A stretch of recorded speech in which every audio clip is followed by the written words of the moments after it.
कि सारा जीवन मेरा सेवा में गया, केवल इसके गौरव है और किसी चीज नहीं।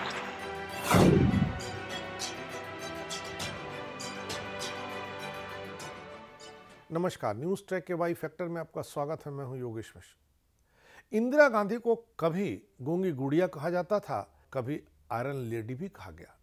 अटल बिहारी वाजपेयी ने तो उन्हें बांग्लादेश की विजय के बाद दुर्गा तक कहा था। गूंगी गुड़िया के हिस्से में दो बड़ी उपलब्धियां आती हैं। पहली उपलब्धि है पाकिस्तान से अलग बांग्लादेश बनवा देने की। उनका दूसरा एक फैसला है जिसके नाते उन्हें सबसे ज़्यादा अपयश झेलना पड़ा था, वह था देश में इमरजेंसी लागू करना। इमरजेंसी लागू करने के बाद इंदिरा गांधी की लोकप्रियता अर्श से फर्श पर आ गई थी। लेकिन ये इंदिरा गांधी का ही हुनर था कि फिर इमरजेंसी के बाद बनी सरकार जमींदोज हो गई। इंदिरा गांधी ने दोबारा वापसी कर ली। इंदिरा को अपने समय के सबसे अधिनायकवादी और सबसे लोकप्रिय नेता भी माना जाता है। समाजवादी नेता राम मनोहर लोहिया ने तो इन्हें गूंगी गुड़िया तक कह दिया था। जरा और पीछे चलते हैं। भारत पाकिस्तान युद्ध के बाद ताशकंद में प्रधानमंत्री लाल बहादुर शास्त्री की रहस्यमय मौत के 2 हफ्ते बाद इंदिरा गांधी ने जनवरी 1966 में भारत के प्रधानमंत्री के रूप में शपथ ली। इंदिरा गांधी तत्कालीन कांग्रेस के स्वचालित नेतृत्व की पसंद नहीं थी, बल्कि कांग्रेस में चल रहे सिंडिकेट ने इंदिरा गांधी को प्रधानमंत्री के तौर पर सिर्फ इसलिए पेश किया था कि यह गूंगी गुड़िया कुछ नहीं कर पाएगी, हम लोग जैसा चाहेंगे वैसा इनसे करवाते रहेंगे। सिंडिकेट दरअसल तत्कालीन कांग्रेस अध्यक्ष के कामराज, पश्चिम बंगाल के अतुल्य घोष, आंध्र प्रदेश के नीलम संजीवा रेड्डी, मद्रास के एस निजलिंगप्पा, महाराष्ट्र के एस.के. पाटिल और उड़ीसा के बीजू पटनायक का एक शक्तिशाली समूह था। इंदिरा गांधी को इंदिरा गांधी बनाने में सिंडिकेट ने महत्वपूर्ण भूमिका निभाई थी।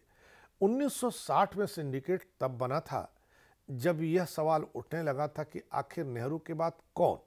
वैसे उन दिनों नेहरू के बाद सबसे बड़े कांग्रेसी नेता थे मोरारजी देसाई, लेकिन देसाई को अलग अलग कारणों से नेहरू और सिंडिकेट दोनों पसंद नहीं करते थे। नेहरू ने जहां देसाई को आगे नहीं बढ़ाया, वहीं सिंडिकेट ने नेहरू के बाद देसाई को नज़रअंदाज कर लाल बहादुर शास्त्री को प्रधानमंत्री बनवा दिया।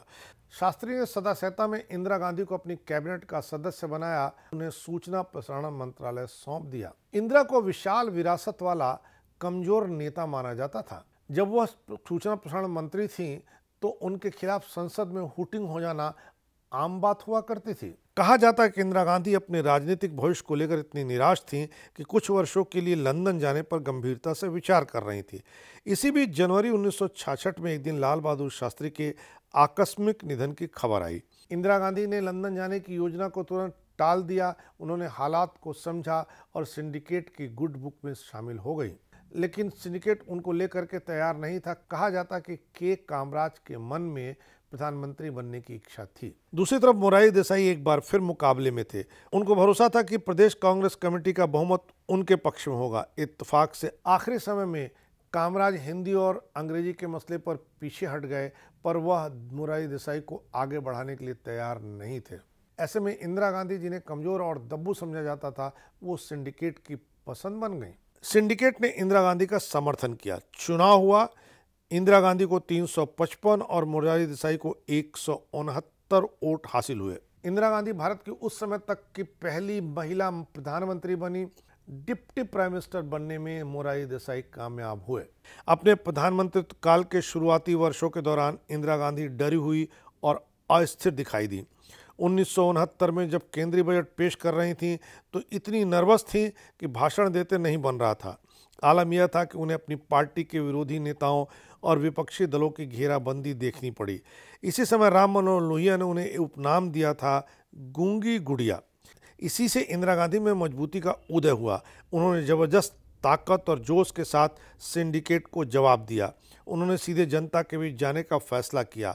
1967 के लोकसभा चुनाव के दौरान जनता के बीच अपनी क्षमता और लोकप्रियता के साथ प्रयोग करना शुरू कर दिया। इंदिरा गांधी ने गरीबी हटाओ का नारा दिया, देश का दौरा शुरू किया, प्रिवी पर्स हटाओ के संकल्प के साथ आगे बढ़ी। उन्होंने प्रिवी पर्स के खिलाफ अभियान चलाया। देश के 14 बैंकों के राष्ट्रीयकरण की दिशा में भी तेजी से आगे बढ़ी। सिंडिकेट और मोरारजी देसाई ने इंदिरा गांधी के इन कदमों का विरोध किया। इंदिरा गांधी को पार्टी से निकाल दिया गया, लेकिन इंदिरा गांधी ने जवाब में अपनी पार्टी कांग्रेस बनाई और 2 साल बाद इंदिरा गांधी एक अलग स्वरूप में लोगों के सामने आईं। जब बांग्लादेश के सवाल पर भारत पाकिस्तान युद्ध हुआ, तब तक इंदिरा गांधी देश की सबसे कद्दावर नेता बन चुकी थीं। सिंडिकेट को भंग कर दिया गया था। 1971 के युद्ध ने इंदिरा का आयरन लेडी वाला स्वरूप देखा, उनकी त्वरित निर्णय लेने की क्षमता को सराहा। 1971 के युद्ध की सफलता के कारण पश्चिमी देशों के मीडिया ने इंदिरा गांधी को भारत की आयरन लेडी के रूप में करार दिया। बात के तमाम विवादों के बाद भी, तमाम कमियों के बाद भी, सिर्फ बांग्लादेश की अपनी एक उपलब्धि के चलते भारत के इतिहास में और अंतर्राष्ट्रीय राजनीति के क्षेत्र में अपनी धाक जमाने में कामयाब रहीं।